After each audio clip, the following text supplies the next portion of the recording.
See, this is how God communicated to his people. Think about the trumpet sound. Dun, da, da. That would be a trumpet sound. Now, what is that? The tone, the tune, the notes from the trumpet would signal a charge. Okay? So this is what the trumpet would communicate to God's people so as to assemble and gather God's people. So this is what it meant to them then. On the first day of the month Tishri, on the Jewish ceremonial calendar, the Feast of Trumpets was held. Trumpets were blown to gather together God's people for watch this now, a holy convocation, relocation, or confrontation. Now, I know those all end in ation, and I'm certainly not trying to be clever, but I want you to understand that these trumpets meant different things for different people at different times. And that's why in our time, this has meaning to us. The Feast of Trumpets is a picture of a holy convocation at the sound of a trumpet for the relocation we call the rapture of the church. A second trumpet is for a holy convocation of Israel's confrontation for the last days. Now, I know some of you are looking at me like a dog will look at its owner when it doesn't, quite. My prayer in preparation for, no disrespect. Especially for those of you who have dogs, that's fine. I'm certainly not calling anyone dogs. I'm just saying that you have a very troubling look on your face right now, and I hope to clear that up, especially at the conclusion of our time together tonight. This will all tie together. It will all, Lord willing, make sense. I'm praying, and in my preparation for tonight's study, have been praying that God would give you a clarity of thought so that you could think through all that we're going to cover tonight in our understanding of what this feast means to us now, today. So, it is to gather God's people. See, that trumpet's going to sound, and God is going to gather his chosen people, the Jews. But there's going to be another trumpet, and another trumpet signal is going to gather his people as well. Only it won't be his chosen people, the Jews. It will be his bride. And he's going to gather together his bride, just as he's going to gather together the Jewish people. So, do you remember last week we looked at the 2 loaves in the Feast of Harvest? And they were to offer it as a wave offering in the shape of a cross.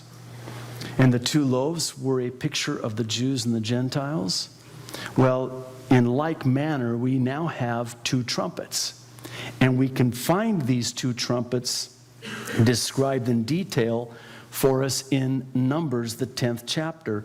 And if you're able, I would surely encourage you to turn there. I'd like to read from verses 1 through 7 in Numbers chapter 10. This will fill in a lot of the blanks for us and hopefully connect a couple of dots for us as well.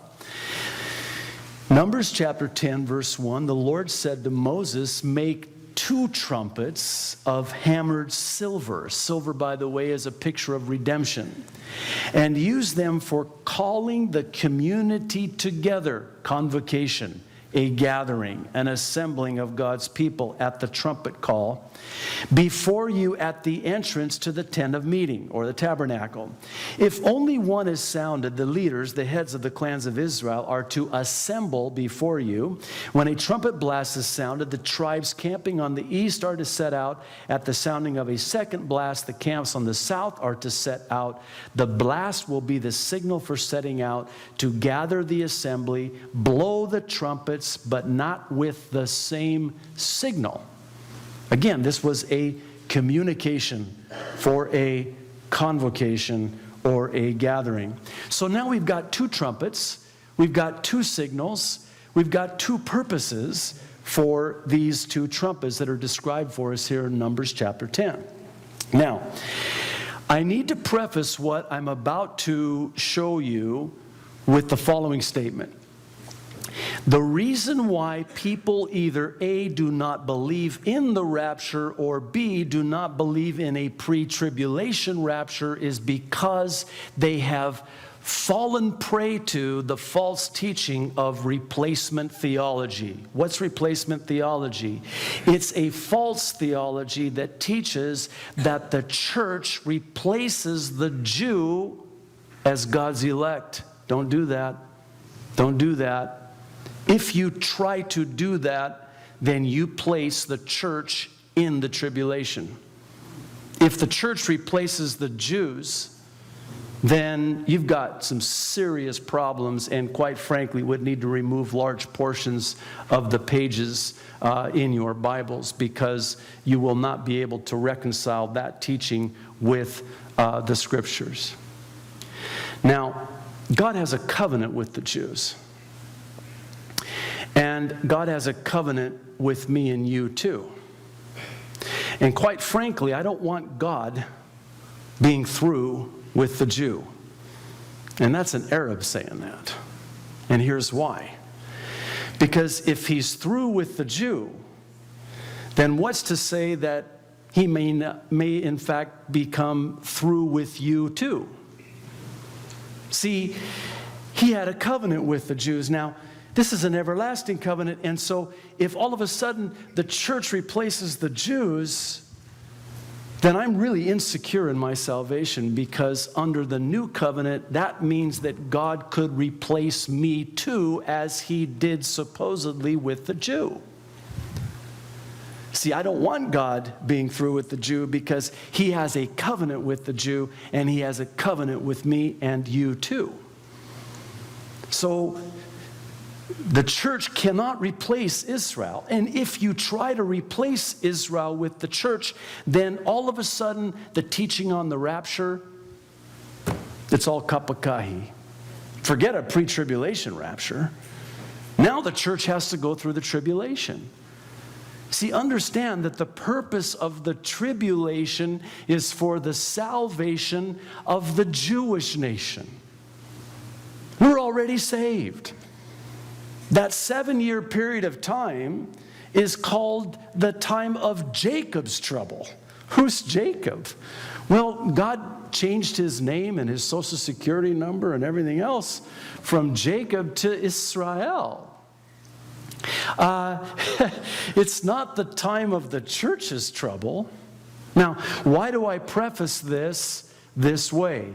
Because if you don't understand that at this point, then everything that we're going to look at tonight is going to be confusing to you. Because there's two trumpets. There's a first trumpet, there's a last trumpet. There's a trumpet of God and there's a trumpet of angels. And they have two signals, these two trumpets. One is for Israel and one is for the church. And that's what we're going to see. The first trumpet, first, is for Israel. And we see this first trumpet in Exodus 19, verses 16 and 17. On the morning of the third day, there was thunder and lightning with a thick cloud over the mountain and a very loud trumpet blast. Everyone in the camp trembled. Then Moses led the people out of the camp to meet with God. There's your convocation. And they stood at the foot of the mountain. That's the first trumpet. That's the first mention of this trumpet, or a trumpet, in the Scriptures. It's abiding by the principle of first mention. Now, this first trumpet, the morning of the third day, according to Hosea, the prophet, chapter 6, verse 2, is for Israel to meet the Lord. And some believe that this is because 1,000 years for us is as one day to the Lord, that on the third day, the morning, the beginning of the third 1,000th year, very possible, because it all fits with the typology. See, from the beginning to the present has been approximately 6,000 years. That's been 6 days to the Lord, because a day unto the Lord is like 1,000 years.